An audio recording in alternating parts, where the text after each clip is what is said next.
Redditors that worked with a dating company, Tinder, Bumble, Hinge, etc. What's the most insane user stat or behind-the-scenes fact you found out about?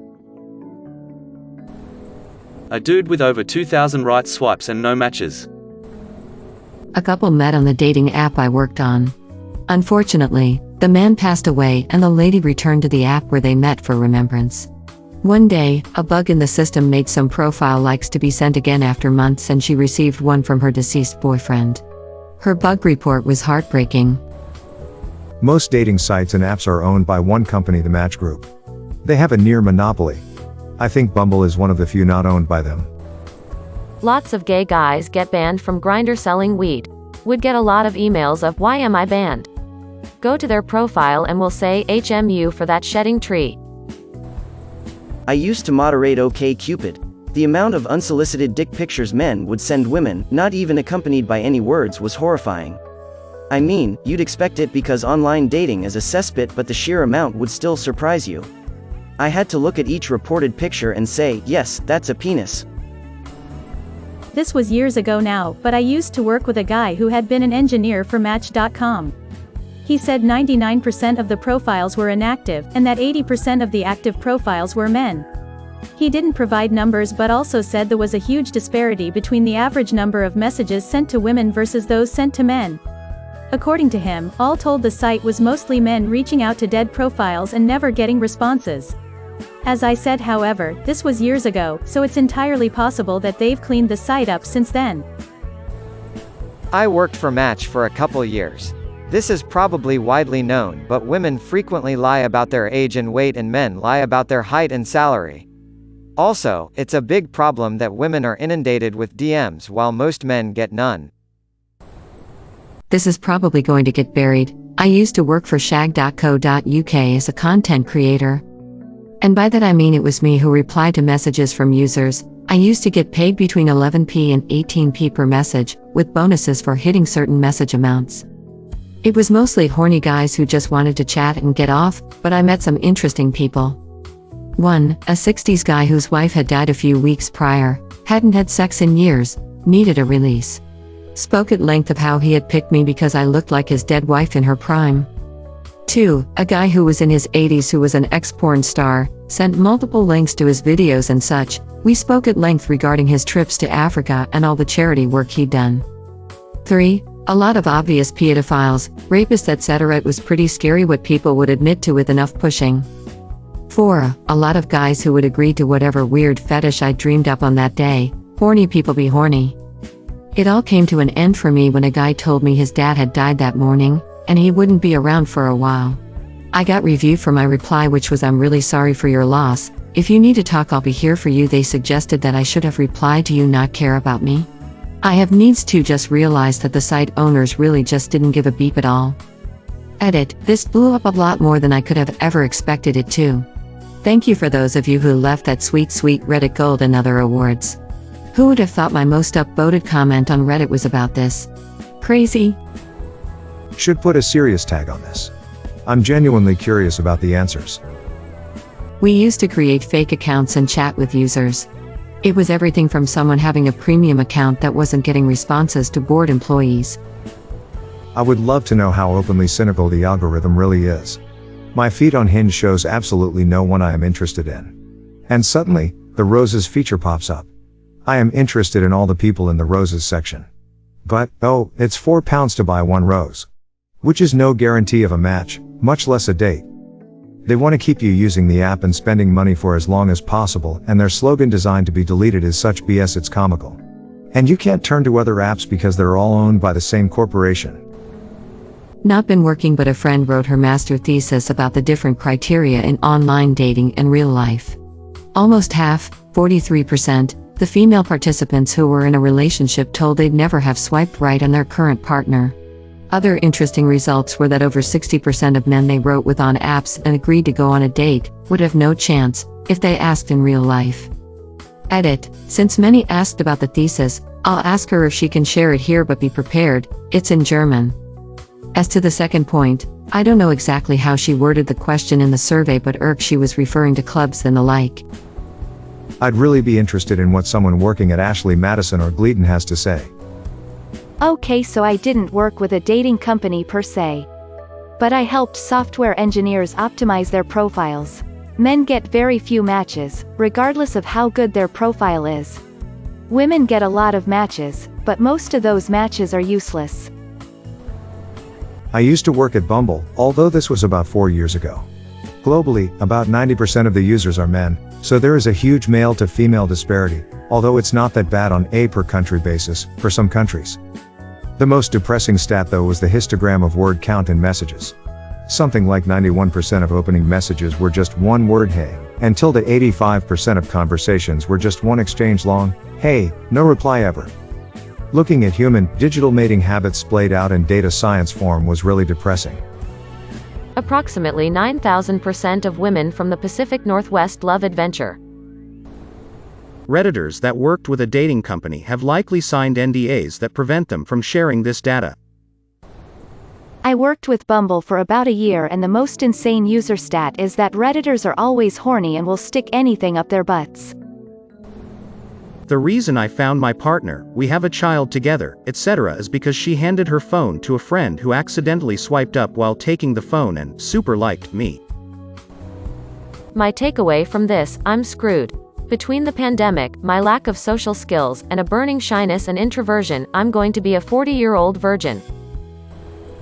I forget the source, but I remember hearing one of the sites come out with data that suggested that women were way more picky than men. Men would typically be attracted to about half the women they saw, whereas women were only attracted to about 10% of men. There was also some stuff on certain sexes and ethnicities getting more attention, but I don't want to get too much into that one. Just Google if you are curious. Guys swipe right on 47% of profiles. Women only swipe right on 12%. I knew some guys would swipe right more than women, wasn't prepared for how little women swipe right. Edit, here's some more. Hashtag searching for serious or casual relationships for men versus women. Minus 61% of men want something serious while 38% want something casual. Minus 87% of women want something serious while only 13% want something casual. It's worth noting on that last one that it's partially because of a difference in how men and women would describe themselves if they're not sure. Women would rather say something serious if they're not sure to see how something goes, but happy for it to turn casual if they're not feeling it. While men would prefer to say something casual and then happy for it to turn serious if they like them. This is why we've given in and added a not sure option in our big update next week. Hashtag feedback on chats/users. We're unique in that we only let you chat to 3 users at a time, so you have to end a chat to talk to someone new. When you end a chat, you have to give private feedback. Here's some of the feedback people choose. You can pick more than one. Minus 34% ghosted/didn't say anything. Minus 12% great chat. Minus 11% polite and respectful. Minus 11% not enough in common. Minus 8% no chemistry. Minus 8% hard to talk to. Minus 2% rude/inappropriate. Hashtag why people ghost. We call ourselves the anti-ghosting app because we notify you if someone replaces your chat with someone new, since you can only talk to 3 at a time. Doesn't stop rejection, but at least you're not left wondering and waiting. We did some research with users to find out why people ghost on dating apps. They could choose more than one answer. Minus 43% avoid the awkwardness of saying I wasn't interested. Minus 37% they said/did something I didn't like. Minus 36% was too busy and then it was too late. Minus 32% couldn't be bothered to keep replying. Minus 28% I forgot to reply. Minus 25% couldn't think of a reply. Minus 23% too many other people to respond to. Minus 22% I've never ghosted anyone. Minus 6% other. Source, I'm the founder of a dating app. OkCupid has a blog where they share some cool insights. My old boss was the financial controller of a big dating site. He kept on seeing these big invoices for modeling agencies and initially thought it was because of the big parties they used to host. When he asked about it, it turned out it was just content for the fake profiles they created to lure in users. There was a post about 1 to 2 months ago on subreddit, dating_advice, which explained the best way to use Tinder to your benefits. It was something like, don't like everybody, also, don't like girls who put their Instagram in profiles because most of the time they won't respond to you and they just want follow, instead focus on girls who have nice bio and over time 1, 2, 3 weeks algorithm is gonna learn you and it's gonna match you with potential candidate. At first you might have 1 to 2 matches but over time you gonna get more and more. Most of the people give up after 4 days, there isn't enough time for algorithm to learn you. How many perky The Office fans are out there? My experience is ancient, from back when it was dating sites instead of apps. I wonder what has changed.